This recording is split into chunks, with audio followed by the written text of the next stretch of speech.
지난주에는 우리가 소금과 빛이 되어야 할 세상은 어디인지에 대해서 알아보았습니다.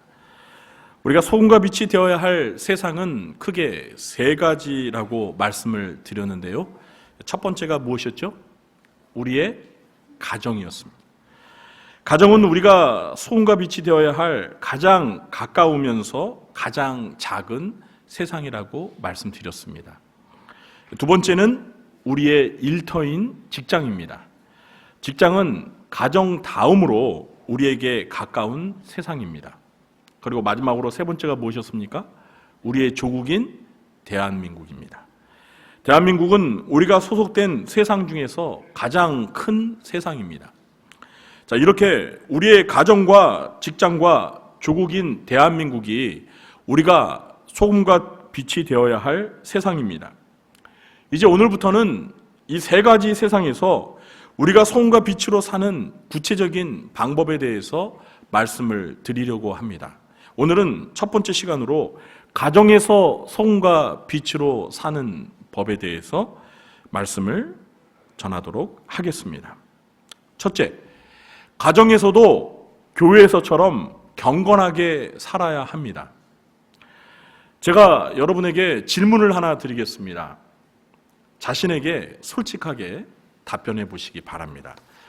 여러분은 교회에서 여러분의 모습과 가정에서 여러분의 모습이 얼마나 일치하십니까? 저를 포함해서 신자들의 대부분은 교회에서 경건하게 말하고 행동합니다. 목사답게, 장로답게, 안수집사답게, 권사답게, 집사답게, 성도답게 말하고 행동합니다. 서로 존중하고 배려하고 섬기며 친절하게 서로를 인격적으로 대하며 말하고 행동합니다. 교회에서 그렇다는 겁니다. 교회에서 우리의 모습은 정말 예수님을 닮아 성화돼가는 성숙한 성도의 모습이라고 할 수 있습니다. 자, 그럼 가정에서의 여러분의 모습은 어떻습니까? 가정에서도 교회에서처럼 가족들에게 존중하고 배려하며 친절하게 인격적으로 대하며 경건하게 사십니까? 제가 조금 전에 질문을 드릴 때 여러분은 교회에서 여러분의 모습과 가정에서 여러분의 모습이 얼마나 일치하십니까? 라고 했습니다. 얼마나 일치하십니까? 라고 한 것은 대부분 100% 일치하지는 않을 거라는 생각 때문이었습니다. 물론 100% 일치하는 분이 전혀 없다는 것은 아닙니다. 그러나 많지는 않을 것입니다. 이 질문에 대한 답변은 어쩌면 나 자신보다는 내 배우자나 내 가족들에게 물어보는 것이 더 정확할지도 모릅니다. 나중에 한번 여러분의 가족들에게 꼭 물어보시기 바랍니다. 솔직히 저는 제 아내와 제 딸에게 물어보지 않아도 제가 생각해도 교회에서 모습과 가정에서 모습이 100% 일치하지는 않습니다. 여러분은 어떠십니까? 제가 지난주에 설교를 하면서 이런 말을 했습니다. 어쩌면 우리가 소금과 빛으로 살기 가장 어려운 곳이 가정일지도 모른다고 말했습니다. 왜 그런지 그 이유도 말씀을 드렸는데 기억하십니까? 가정의 구성원인 이 가족들은 서로가 허물없는 사이다 보니까 영적인 긴장이 풀려서 말과 행동을 조심스럽게 안 하기 때문입니다. 그래서 인격적으로 우리의 부끄러운 민낯을 가장 잘 아는 사람들이 바로 가족들입니다.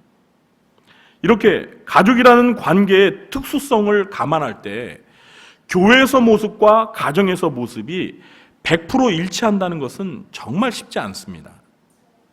만일 교회에서처럼 가정에서도 똑같이 경건하게 말하고 행동하는 분이 계시면 그분은 정말 가정에서 소금과 빛으로 사는 분이라고 칭찬을 들어도 마땅합니다. 그러나 현실은 어떻습니까?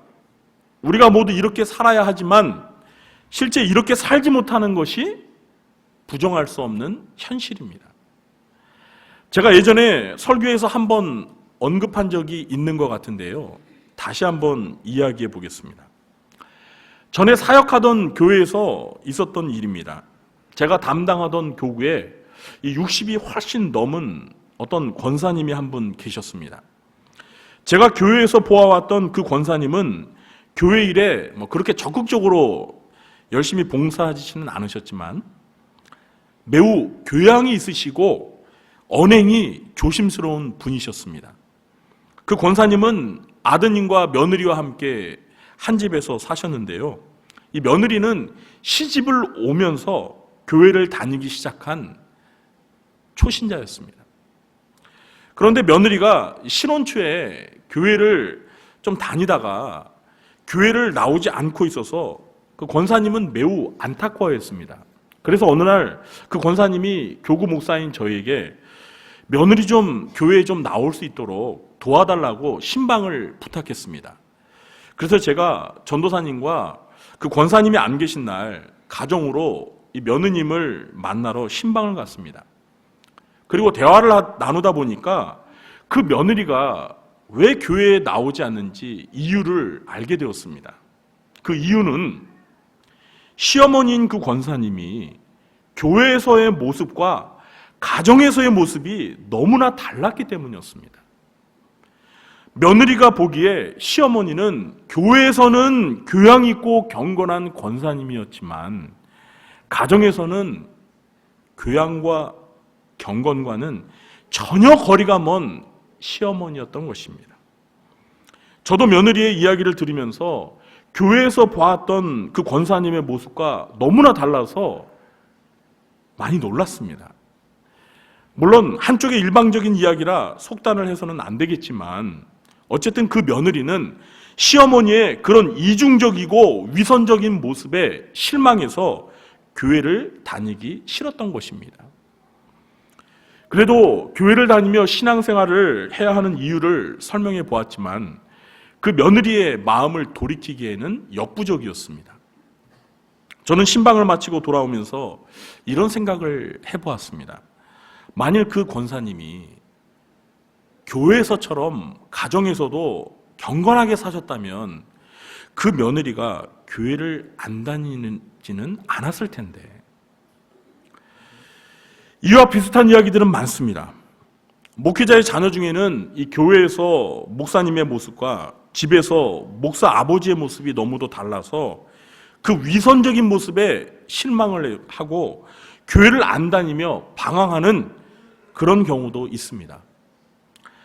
이 모든 것이 교회에서 모습과 가정에서의 모습이 서로 다른 결과가 빚은 비극입니다. 물론 이와 정반대로 은혜가 되는 간증들도 얼마든지 있습니다. 전혀 믿음이 없던 며느리가 믿는 가정으로 시집을 와서 경건한 시어머니의 모습에 감화를 받아 시어머니를 신앙의 멘토로 삼고 경건한 신자로 변하던 예도 얼마든지 있습니다. 구약 성경의 이 룻기 이야기가 바로 그런 사례라고 할 수 있겠죠. 어떤 목회자의 자녀는 경건한 아버지 목사님을 존경하여서 아버지처럼 목회자의 길을 걷게 되는 경우도 있습니다. 이렇게 가정에서도 교회에서처럼 경건하게 사는 것은 매우 중요합니다. 이것은 믿는 가정이나 불신 가족이 있는 가정이나 마찬가지입니다. 그러나 특히 믿지 않는 가족들이 있는 가정에서는 우리 신자들은 더욱 주의해야 합니다. 교회를 다니지 않는 불신 가족들은 이 교회를 다니는 가족들에 대한 기대치가 매우 높습니다. 불신자들은 이 교회를 다니는 신자들이 자신들보다 더 높은 도덕성과 인격을 갖추어야 한다고 생각합니다. 그러므로 신자들은 가정에서 불신 가족들 앞에서 언행을 삼가 조심해야 합니다. 무엇보다 가정에서 신자들은 진실하고 정직하고 착하게 사는 모습을 말과 행동으로 보여줘야 합니다. 신자들은 가정에서도 불신 가족들에게 하나님을 모시고 하나님 앞에서 사는 모습을 보여줄 수 있어야 합니다. 물론 불신 가족들이 우리 신자들에게 완전한 삶을 요구하는 것은 아닙니다. 적어도 교회를 다닌다면 자신들보다 도덕적으로 윤리적으로 더 나은 삶을 살기 위해 노력하고 변화된 모습을 기대하는 것입니다. 어쩌면 불신자들이 교회 다니는 신자들을 보면서 누가 진짜 신자인지 가짜 신자인지를 더 정확하게 구분할 수 있습니다.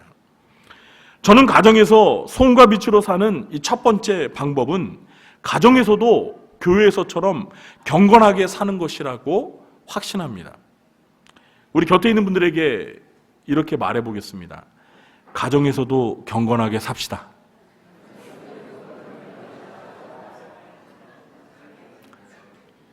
왜 웃으세요? 솔직히 그렇게 못 사니까 좀 찔려서 그렇죠. 우리 교회 성도님들은 모두 가정에서도 교회에서처럼 경건하게 살기 위해 노력하는 진짜 신자가 되시길 주님의 이름으로 축원합니다. 둘째, 가정과 관련된 하나님의 말씀을 실천하며 살아야 합니다. 우리가 가정에서 이 소금과 빛이 되기 위해서는 가정에서부터 하나님의 말씀을 실천하며 살아야 합니다. 가정에서 하나님의 모든 말씀을 실천하기 위해서 노력해야 하지만 저는 특별히 가정과 관련하여 우리가 실천해야 할 하나님의 말씀을 실천하는 것이 중요하다고 생각합니다. 여러분, 성경에서 가정과 관련된 하나님의 말씀 어떤 것들이 있죠? 가장 대표적인 말씀을 제가 몇 가지만 소개해 보도록 하겠습니다. 먼저 출애굽기 20장 12절 말씀입니다. 내 부모를 공경하라. 그리하면 내 하나님 여호와가 내게 준 땅에서 내 생명이 길리라. 이 믿는 자녀들에게 주시는 말씀입니다. 10계명 가운데 제 몇 계명이죠? 5계명이죠. 5번째 계명입니다. 내 부모를 공경하라. 그렇습니다. 우리 신자들은 우리를 낳아주신 부모님을 공경해야 합니다. 자녀가 부모를 공경하는 것은 이 종교와 상관없이 인간이면 누구나 마땅히 해야 할 도리입니다. 그런데 우리 신자들은요, 교회를 다니지 않는 불신 가족들보다 더 부모님께 효도를 잘해야 합니다. 교회를 다니더니 부모님께 더 열심히 효도한다는 인정을 부모님으로부터 그리고 믿지 않는 가족들로부터 인정을 받아야 돼요. 교회를 다니기는 하는데 하나님은 잘 섬기면서 부모님에게는 소홀하다는 이야기를 들어서는 결코 안 됩니다. 골로새서 3장 20절입니다. 자녀들아, 모든 일에 부모에게 순종하라. 이는 주 안에서 기쁘게 하는 것이니라. 부모님에게 순종하는 자녀가 되시기 바랍니다. 하나님 앞에서 죄를 짓는 일이 아니라면 부모님의 모든 말씀에 순종해야 합니다. 이것이 주 안에서 기쁘게 하는 것이라고 사도 바울은 말했습니다. 주 안에서 기쁘게 한다는 것은 부모님께 순종하는 것이 주를 기쁘시게 해드리는 일이라는 거예요. 다음은 에베소서 6장 4절 말씀입니다. 또 아비들아, 너희 자녀를 노엽게 하지 말고 오직 주의 교훈과 훈계로 양육하라. 골로새서 3장 21절입니다. 아비들아, 너희 자녀를 노엽게 하지 말지니 낙심할까 함이라. 자, 믿는 부모들에게 주시는 말씀이죠. 우리 믿는 부모님들은 어린 자녀를 지나치게 꾸짖어서 화나게 하지 말아야 합니다. 우리가 지나치게 자녀들을 꾸짖다 보면은요, 자녀들이 화가 날 뿐만 아니라요, 또 낙심하게 돼요. 의기소침하게 됩니다. 한마디로 훈육을 하더라도 인격적으로 해야 한다는 것입니다. 어린 자녀도 여러분 인격을 갖춘 사람이에요. 하나님의 형상과 모양을 따라 짐을 받은 존귀한 인간입니다. 그렇기 때문에 우리 믿음의 부모들은 자녀들을 훈계할 때도요, 인격적으로 훈계를 해야 돼요. 자녀들이 인격을 무시당한다고 생각을 하면은요, 그건 교육이 안 됩니다.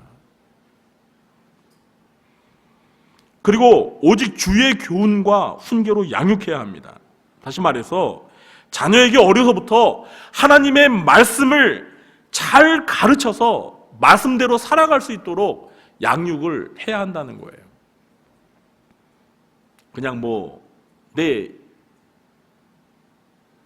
인생에 내가 터득한 어떤 교육 철학 이런 거로 양육하는 게 아니라 또 세상에서 어떤 훌륭한 교육학자가 만든 교육 이론을 가지고 자녀들을 교육하는 것이 아니라 주의 교훈과 훈계로 주의 말씀으로 우리 자녀들을 바르게 양육해야 한다는 것입니다.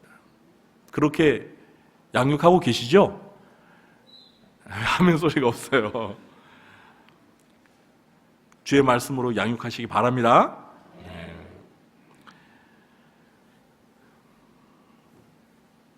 다음은 에베소서 5장 22절 말씀입니다. 아내들이여 자기 남편에게 복종하기를 주께 하듯 하라. 골로새서 3장 18절입니다. 아내들아 남편에게 복종하라. 이는 주 안에서 마땅하니라. 우리 믿는 아내들에게 주시는 말씀입니다. 하나님을 믿는 아내들은 자기 남편에게 복종해야 합니다. 이럴 줄 알았어요. 아멘 소리가 하나도 없잖아요. 아니 목사님 지금 어느 시대인데 이런 구시대적인 윤리를 강요하시는 거예요? 지금 여성 상위 시대예요. 이렇게 말씀하고 싶으신 분들도 계시죠? 그러나 저는 구시대적인 윤리를 여러분에게 강요하는 것이 아니라 어제나 오늘이나 영원토록 변함이 없는 진리인 하나님의 말씀을 전하는 것입니다. 믿으십니까? 설령 하나님을 믿지 않는 남편이라 하더라도 믿는 아내들은 남편에게 복종해야 합니다. 베드로전서 3장 1절과 2절 말씀입니다. 아내들아 이와 같이 자기 남편에게 순종하라. 이는 혹 말씀을 순종하지 않는 자라도, 이게 무슨 말이냐면 하나님을 믿지 않는 불신 남편이라 하더라도 이런 뜻이에요. 말로 말미암지 않고 그 아내의 행실로 말미암아 구원을 받게 하려 함이니 너희의 두려워하며 정결한 행실을 봄이라. 믿지 않는 남편에게 순종해야 하는 이유가 뭐라고요? 그 믿는 아내가 믿지 않는 남편에게도 순종하는 그 행실을 통해 믿지 않는 남편이 구원을 받게 하려는 것입니다. 가정에서 믿는 아내들은 믿지 않는 남편에게 정말 잘해야 합니다. 교회는 열심히 다니면서 자기 교회 담임 목사에게는 잘하면서 자기 남편에게 소홀하게 되면 남편을 구원하기 어렵습니다. 제 말 이해하시죠? 여러분, 남편에게 정말 잘하세요. 정말 하나님의 말씀처럼 남편에게 복종하세요. 남편을 우리 가정의 가장으로 믿고 그 남편의 리더십을 인정하면서 복종하시기 바랍니다. 여봐요, 또 아멘 없잖아요. 우리 남편들은 아멘 안 하셔도 되는데 우리 아내들이 전혀 협조를 안 하시네. 남편에게 복종하시기 바랍니다. 아멘. 에베소서 5장 25절입니다. 남편들아 아내 사랑하기를 그리스도께서 교회를 사랑하시고 그 교회를 위하여 자신을 주심같이 하라. 골로새서 3장 19절입니다. 남편들아 아내를 사랑하며 괴롭게 하지 말라. 베드로전서 3장 7절입니다. 남편들아 이와 같이 지식을 따라 너희 아내와 동거하고 그를 더 연약한 그릇이요 또 생명의 은혜를 함께 이어받을 자로 알아 귀히 여기라. 아멘. 저도 말씀 읽으면서 좀 가슴이 찔렸습니다. 우리 믿는 남편들에게 주시는 말씀입니다. 남편들은 아내를 그리스도께서 교회를 사랑하셔서 자신의 목숨을 주신 것 같이 아내를 사랑해야 합니다. 아내를 사랑하고 괴롭게 하지 말아야 합니다. 아내를 귀히 여겨야 합니다. 우리 남편분들 크게 아멘 하시기 바랍니다. 아멘. 다음은 제가 쉬운 말 성경으로 좀 인용해 보겠습니다. 요한일서 4장 20절과 21절 말씀입니다. 만일 누구든지 입으로는 하나님을 사랑한다고 하면서도 자기 형제를 미워한다면 그 사람은 거짓말쟁이입니다. 생각해 보십시오. 자기 눈앞에 있는 형제를 사랑하지 않는 사람이 어떻게 눈에 보이지 않는 하나님을 사랑할 수 있겠습니까? 그러므로 하나님을 사랑하는 사람은 또한 자기 형제도 사랑해야 합니다. 바로 이것이 우리가 하나님께로부터 받은 계명입니다. 자, 이 말씀은 가족 내 형제들 간에 지켜야 할 말씀입니다. 물론 여기에서 형제는 신앙의 형제를 가리킬 수도 있지만 신앙과 상관없이 친형제를 의미할 수도 있습니다. 그러니까 신자들은 믿지 않는 친형제나 자매를 정말 사랑해야 한다는 것입니다. 믿지 않는 형제들도 기독교가 사랑의 종교라는 것은 다 알고 있습니다. 성경에 이웃을 내 몸과 같이 사랑하고 심지어는 원수까지도 사랑하라는 말씀이 성경에 있다는 것도 이 믿지 않는 가족들도 다 알아요. 그런데 이렇게 사랑을 강조하는 기독교 신자가 가정에서 자기 형제, 가족들을 사랑하지 않는다면 불신 가족들이 뭐라고 하겠습니까, 여러분? 정말 우리가 하나님을 믿고 하나님을 사랑하는 게 맞냐고 우리의 신앙을 의심하지 않겠습니까? 제가 불신 가족이라면 그럴 것 같아요. 교회에서는 열심히 사랑하는 것 같은데 집에 와서는 부모님도 공경 안 하고 형제 자매들도 사랑하지 않는다면 제가 그렇게 신앙생활하는 기독교 신자 가족이 정말 제대로 신앙생활 한다고 여러분 인정해 줄 수 있겠어요? 저는 불신 가족이라면 못 믿겠어요. 적어도 사랑을 강조한다면 가족부터 사랑해야죠. 아니, 가족부터 사랑해야지 가족도 사랑하지 못하는 사람이 어떻게 이웃을 사랑하고 원수를 사랑할 수 있겠습니까? 오늘 사도 요한은 뭐라고 그러냐면 눈에 보이는 자기 형제를 사랑하지 않는 사람이 눈에 보이지 않는 하나님을 어떻게 사랑하냐요. 그 거짓말쟁이라는 거예요. 거짓말쟁이.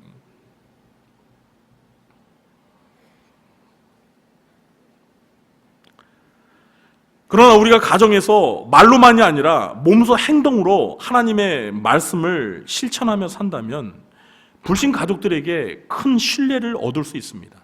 그리고 가마력을 끼치게 되어서 가족 전도도 쉽게 할 수 있습니다.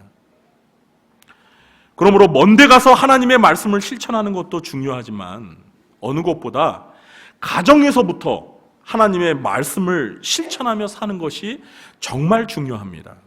우리 곁에 계신 분들에게 이렇게 말해보겠습니다. 가정에서부터 말씀을 실천합시다. 우리 교회 성도님들은 모두 가정에서부터 하나님의 말씀을 실천하는 소금과 빛으로 사시길 주님의 이름으로 축원합니다. 아멘. 셋째, 가족 구원을 위해 살아야 합니다. 혹시 우리 성도님들의 가족들 중에서 아직 믿지 않는 가족들이 계십니까? 다 예수님 믿으세요? 그렇지 않죠. 가족 가운데 아직 예수님 믿지 않는 불신 가족들이 있는 가정들이 많을 거예요. 제가 그런 분들에게 질문을 드려보겠습니다. 하나님께서 성도님의 가정에서 성도님을 먼저 예수 믿고 구원받게 하신 이유가 무엇이라고 생각하십니까? 하나님이 여러분 가정에서 여러분을 가장 사랑하시기 때문에 여러분을 먼저 구원하셨습니까? 다른 가족들은 사랑하지 않고요? 만약에 그렇게 생각하면 그건 착각입니다. 여러분, 아직 하나님을 믿지 않는 가족들도 하나님께서는 우리만큼 사랑하시는 줄 믿으시기 바랍니다. 오늘 성경 본문이 그 이유가 무엇인지 우리에게 알려주고 있습니다. 오늘 본문은 이 고린도 교회 성도들 중에서 남편이나 아내나 혼자서 신앙생활하는 사람에게 주는 교훈입니다. 고린도 교회 성도들 중에는 이 결혼할 때는 예수님을 믿지 않다가 결혼하고 나서 혼자 예수님을 믿어 신자가 된 남편이나 아내들이 있었습니다. 이렇게 부부가 서로 종교가 다르고 신앙이 다르다 보면 종교적인 문제로 인해서 부부간에 여러 갈등이 생기게 되어서 결혼 생활을 지탱하기가 어려운 상황이 발생하기도 했습니다. 오늘 본문은 결혼 생활 중에 종교가 다른 부부들이 가정에서 겪는 문제에 대해서 사도 바울이 주는 교훈입니다. 오늘 본문에서 바울은 세 가지 지침을 주고 있습니다. 잘 들어보시기 바랍니다. 결혼 생활에 관한 가장 큰 원칙이 10절과 11절에 제시되고 있는데요. 결혼한 부부들은 이혼을 하지 말아야 합니다. 만일 이혼했으면 다른 사람과 재혼하지 말고 전 남편이나 아내와 화해하고 재결합하는 것이 좋다고 말하고 있습니다. 우리 10절과 11절 말씀 한 목소리로 읽어볼까요? 결혼한 자들에게 내가 명하노니 명하는 자는 내가 아니요 주시라. 여자는 남편에게서 갈라서지 말고 만일 갈라섰으면 그대로 지내든지 다시 그 남편과 화합하든지 하라. 남편도 아내를 버리지 말라. 두 번째 지침은 12절과 13절입니다. 믿지 않는 배우자가 믿는 배우자와 계속 함께 살기를 원한다면 이혼해서는 안 됩니다. 우리 12절과 13절 말씀도 읽어보겠습니다. 그 나머지 사람들에게 내가 말하노니 이는 주의 명령이 아니라 만일 어떤 형제에게 믿지 아니하는 아내가 있어 남편과 함께 살기를 좋아하거든 그를 버리지 말며 어떤 여자에게 믿지 아니하는 남편이 있어 아내와 함께 살기를 좋아하거든 그 남편을 버리지 말라. 버리지 말라는 건 이혼하지 말라는 거예요. 또 12절에 보면 이것은 주의 명령이 아니라 했다고 해서 이거는 주님의 명령이 아니네? 그럼 이거 순종하지 않아도 되겠네? 이렇게 오해하시면 안 돼요. 여기서 말하는 건 이 12절과 13절은 예수님이 직접 하신 명령이 아니라는 거예요. 이해가 되시죠?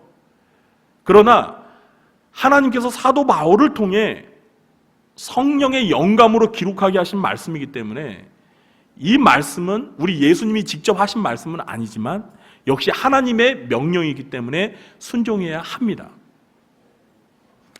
이렇게 이혼하지 말아야 하는 이유를 14절에서 제시하고 있습니다. 그러니까 믿지 않는 배우자가 믿는 배우자와 계속 함께 살기를 원하면 이혼하지 말아야 하는 이유를 14절에 제시하고 있는데 우리 14절 말씀도 같이 읽어보겠습니다. 믿지 아니하는 남편이 아내로 말미암아 거룩하게 되고 믿지 아니하는 아내가 남편으로 말미암아 거룩하게 되나니 그렇지 아니하면 너희 자녀도 깨끗하지 못하니라. 그러나 이제 거룩하니라. 아멘. 자, 여기에서 거룩하게 된다는 거는요. 하나님을 믿고 죄사함을 받아 거룩한 신분이 되어 구원을 받는다라는 의미입니다. 그러니까 믿지 아니하는 남편이 믿는 아내와 함께 계속 살면서 구원을 받게 된다라는 것입니다. 이렇게 믿는 배우자로 인해서 믿지 않는 배우자가 구원을 받게 되면 자녀들도 결국 구원을 받게 된다라는 거예요. 세 번째 지침은 15절입니다. 믿지 않는 배우자가 종교적인 문제로 믿는 배우자와 이혼하기를 원한다면 이혼해도 됩니다. 왜냐하면 하나님은 신자를 부르셔서 평화롭게 살기를 원하시기 때문입니다. 우리 15절 말씀 읽어보겠습니다. 혹 믿지 아니하는 자가 갈리거든 갈리게 하라. 형제나 자매나 이런 일에 구애될 것이 없느니라. 그러나 하나님은 화평 중에서 너희를 부르셨느니라.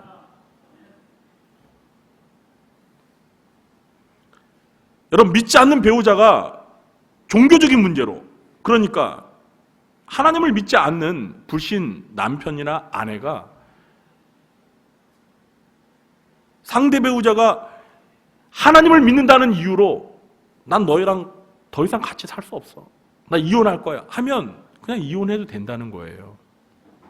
왜냐하면 하나님께서는 우리를 부르셔서 평화롭게 살기를 원하시기 때문입니다.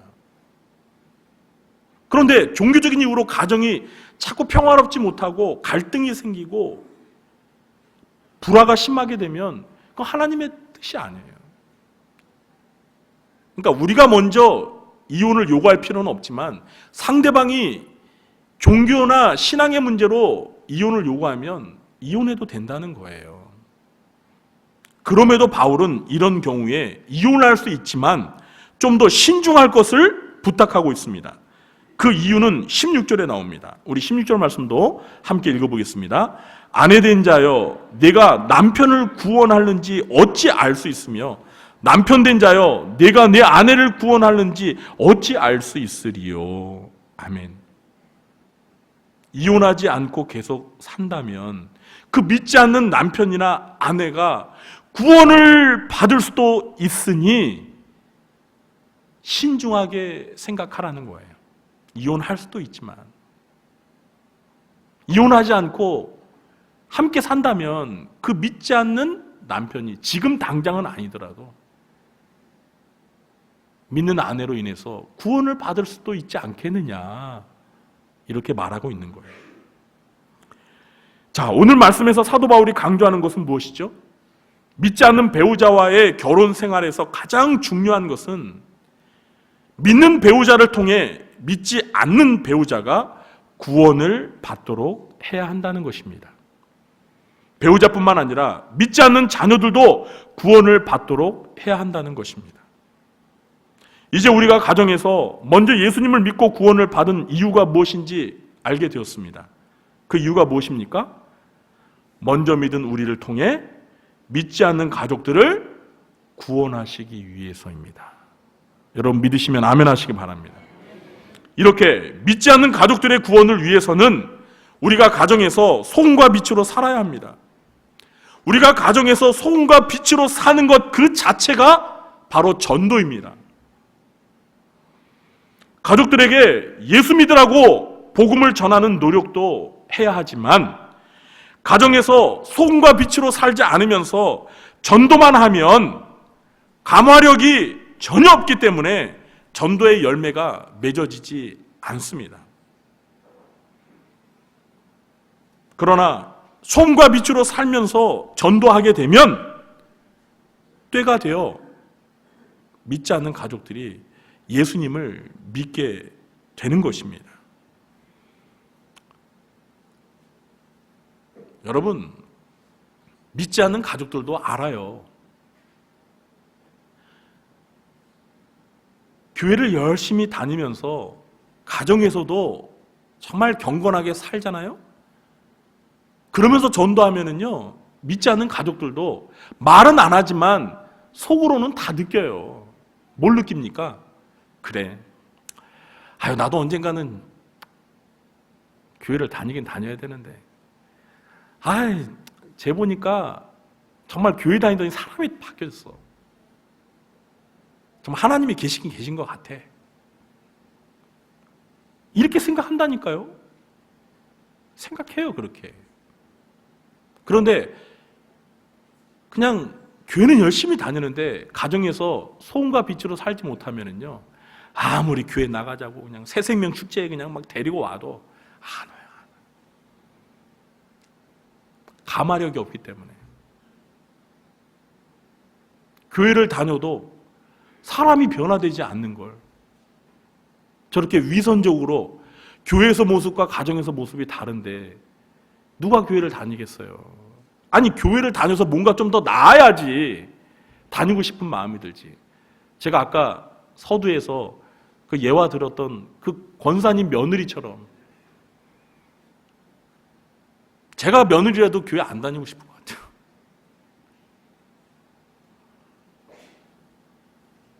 여러분, 우리 신자들은 적어도 가정에서 가장 큰 소원이자 기도 제목이 온 가족이 구원받는 것이 되어야 합니다.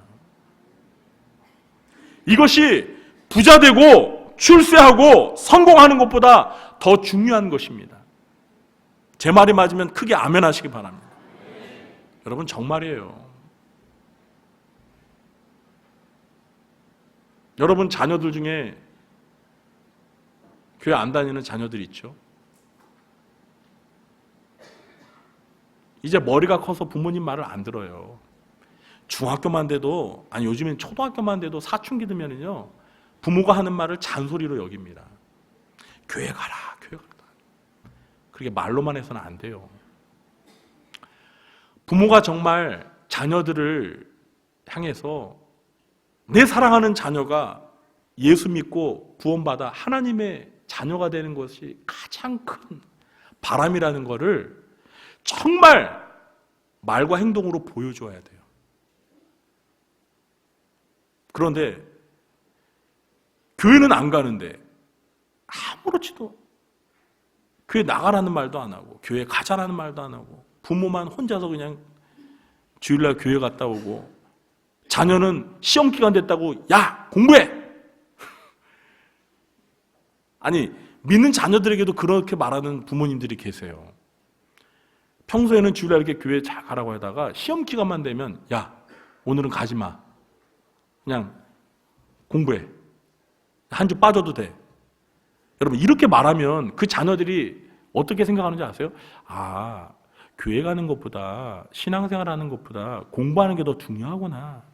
성적 올리는 게 더 중요하구나. 이렇게 생각을 해요. 여러분 그런 자녀들이 나중에 성인이 되면 어떻게 되는지 아십니까? 뭐 조금만 무슨 일이 있으면 주일날 교회 안 가요. 왜? 부모로부터 그렇게 교육을 받았으니까. 부모는 내가 교회를 열심히 다니는 것보다 공부 더 잘하고 출세하고 성공하고 명문대 가는 걸 더 좋게 여기는구나.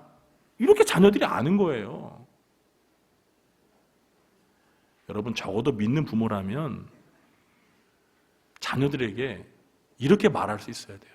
얘야, 엄마 아빠는 네가 좀 공부를 못해도 괜찮아. 명문대 안 가도 괜찮아. 뭐 대기업에 취직 안 해도 괜찮아. 너가 하나님을 잘 믿고 하나님의 말씀대로 살아가는 모습 보는 게 엄마는 가장 제일 행복해. 아빠도 가장 행복해. 정말 진심이야.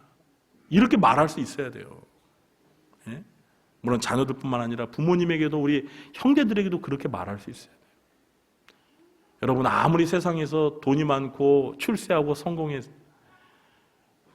예수 믿지 않으면 그게 가장 불행한 거 아니에요? 제 말이 맞으면 아멘 하시기 바랍니다. 영혼이 잘됨 같이 예? 범사가 잘 되고 강건하는 게 이게 축복인 줄 믿으시기 바랍니다.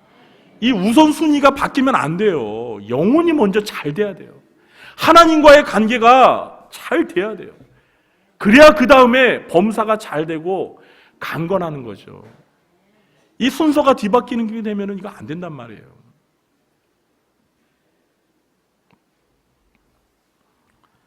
여러분, 이 가족 구원이라는 우리에게 가장 중요하고 가장 큰 소원 이루는 방법이 뭐라고요?